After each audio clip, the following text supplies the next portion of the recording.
बांग्लादेशनि जे party मुनति जे दांगा अंलायमानि तै आ जागाव कक्तमा थुमनाय रबो बेलायखेनो साकदुखुमांखा तै केबनिबा लांमा चखा आमा हायकेनो कक्तमा खरकबा कुबि कक्तमा न थुमना थांतिनि ओ खरकबा न आरनि थेमरां रक ओ दांगां थानि ओ बंनो बोथारि फायखा आमनो तियै बांग्लादेशनि जे पार्टी मुनति तिनि सिपाहीजला डिस्ट्रिक्टनि बिसिंगो खबजाक बिशालगढ़नि प्रेस क्लाबनि फासिंथि कायसा खादुमं फुनुकजाखा बिशालगढ़नि हातिओ अमनो शाखा जे बांग्लादेशनि अमहाय ख्लाय माइनरिटिस रकनो सातकमानि हायकेबा बुलायमानि तगलायमानि बोथारलायमानि तै कक्तमा थुमनाय रकना हानां पिनां ख्लाय बुइ बोथारमानि आमहायनो मथां नांना हिनि खादुमु हिमुइ फुनुकलायखा। সবাই জানেন বাংলাদেশের গণ অভ্যুত্থানের পর একটা নজিরবিহীন একটা দুর্বিষহ পরিস্থিতির সৃষ্টি হয় গোটা বাংলাদেশ জুড়ে। রাহাজানি, নির্বিচারে গণহত্যা, লুটপাট, অগ্নিসংযোগ থেকে শুরু করে নির্বিচারে এক ভয়াবহ পরিস্থিতির শিকার হয় সমগ্র গোটা বাংলাদেশ। আর এই পরিস্থিতির খবর যখন সংবাদ সংগ্রহ করতে যায় আমাদের সাংবাদিক বন্ধুরা, তারা যাতে পেশাগত দায়িত্ব পালন করতে যায়, সেখানে সেই উচ্ছৃঙ্খল দুষ্কৃতীরা, নরপিচাসরা এই সাংবাদিক বন্ধুদের উপর ক্রমাগত আক্রমণ করতে থাকেন।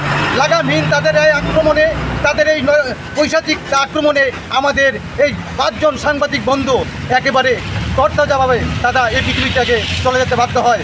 এবং আজ পর্যন্ত যা হিসাব আমরা পেয়েছি 111 জন সাংবাদিক বন্ধু এই বাংলাদেশে তাদের পেশাগত দায়িত্ব পালন করতে গিয়ে এই চলমান অস্থির পরিস্থিতিতে তারা আহত অবস্থায় বিভিন্নভাবে চিকিৎসাধীন রয়েছেন।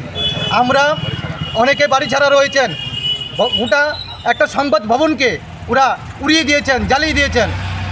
এই পরিস্থিতিতে সমগ্র বিশ্ব জুড়ে সাংবাদিকরা তীব্র প্রতিবাদ জানিয়েছেন।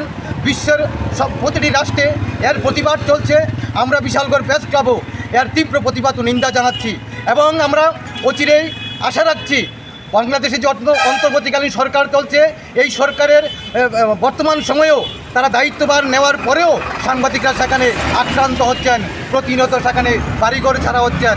আমরা বর্তমান সরকারের কাছে, সেই অন্তর্বর্তীকালীন সরকারের কাছে আমরা আহ্বান রাখছি অতি দ্রুত সেই সমস্যার সমাধান করতে হবে এবং যদি আর কোনো সাংবাদিক আক্রান্ত হয় তাহলে আমাদের বিশালগড় প্রেস ক্লাব সহ গোটা বিশ্বে যেভাবে সাংবাদিকদের প্রতিবাদ সেভাবে শানিত হচ্ছে আরও জোরালিভাবে তা হবে। তাই আমরা আহ্বান রাখছি সাংবাদিকরা যাতে তাদের কাজকর্ম সুন্দরভাবে করতে পারেন সেই ব্যবস্থা যেন বাংলাদেশ সেই সরকার করেন।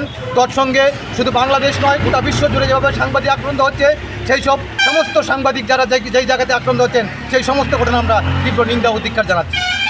সবাই জানেন আমাদের প্রতিবেশী দেশ বাংলাদেশে গত মাসাধিক কাল ধরে সেখানে কোটা আন্দোলনকে কেন্দ্র করে বিশৃঙ্খল পরিস্থিতি সৃষ্টি হয়েছে। তখন থেকেই সে দেশের সংবাদ মাধ্যম এবং সাংবাদিকদের উপর আক্রমণ শুরু হয়েছে। পরবর্তী সময়ে 5ই আগস্ট যখন সেখানে সরকারের পতন হয় তখন থেকে আক্রমণের মাত্রা বহুগুণ বেড়ে গিয়েছে। সেখানে তত্ত্বাবধায়ক সরকার দায়িত্ব নেওয়ার পরেও সংবাদ মাধ্যম সেখানে আক্রান্ত হচ্ছে, বিভিন্ন সংবাদ মাধ্যমের ভবন এবং সাংবাদিকরা আক্রান্ত হচ্ছে। আমরা এইসবের প্রতিবাদ জানাচ্ছি বিশালগড় প্রেস ক্লাবের পক্ষ থেকে। আমরা অবশ্যই সেখানকার তত্ত্বাবধায়ক সরকারের কাছে দাবি জানাচ্ছি সে দেশের সংবাদকর্মীদের এবং সংবাদ ভবনগুলিকে নিরাপত্তা প্রদান করা হোক এবং সে দেশে সাংবাদিকরা যাতে নিরাপদে তাদের কাজ চালিয়ে যেতে পারে সেই ব্যবস্থা করে সে দায়িত্ব নেক তত্ত্বাবধায়ক সরকার এই আহ্বান রাখছে।